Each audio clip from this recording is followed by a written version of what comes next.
Почитувани сограѓани, во предвечерието на големиот христијански празник Успение на Мајка Богородица, би сакал ова прилика да искористам да го честитам празникот на сите христијани кои што го слават. Меѓутоа денеска имам еден посебен повод со кој што сакам да се обратам до сите граѓани и до сите вработени во родниците Бучим и Боров Дол. Како што знаете, овој празник Успение на Мајка или Пресвета Богородица, исто така заштитничката на рударите, е празникот кој што рударите секоја година го слават, а тие се дел од нашето општество, тие се дел од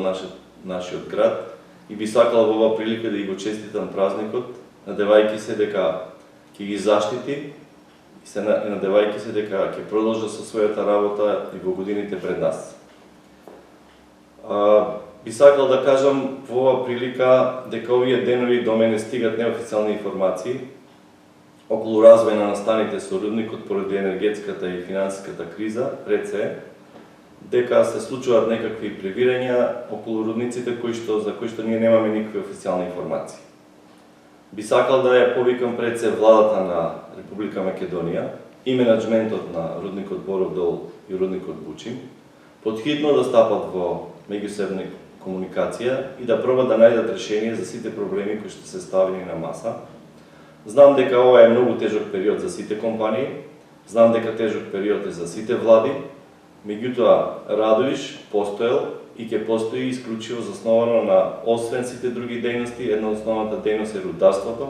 и Радовиш без рударството и без функцијата на овие два рудника би се нашол во многу тешка положба. Затоа апелирам да се седне, потхитно да се изнајдат решенија,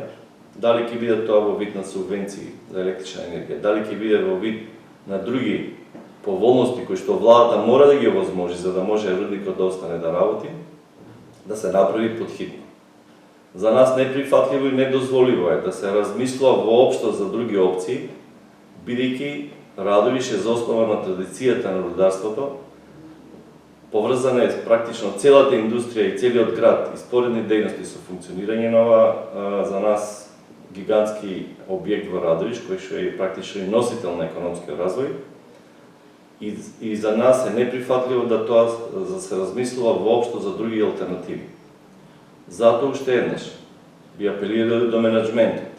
бидејќи се работи за долгогодишна соработка помеѓу општината, тие се сепак странски инвеститори во нашата општина, сериозно да ја разгледат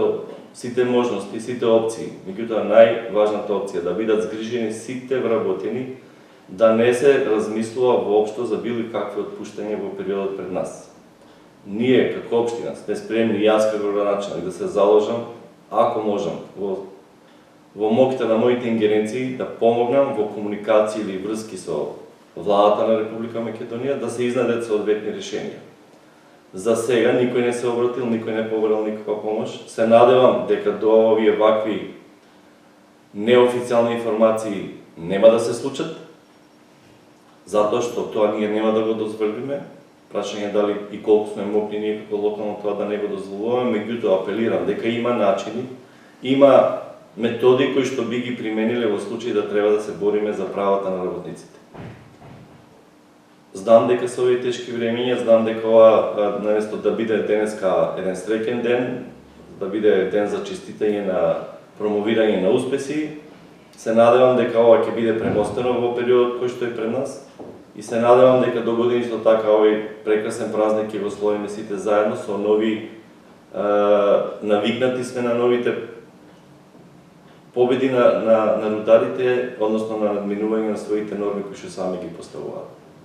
Да повторам уште еднаш, се работи за национално богатство, се работи за богатство на општина Радовиш и треба работа да се свати максимално сериозно. Уште еднаш на сите граѓани, на сите рудари,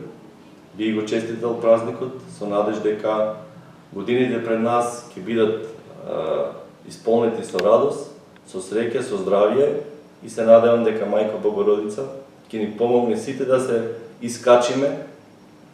чекор погоре, како би можеле да дојдеме до целата, тоа е убав и здрав живот во општина Радовиш. Благодарам.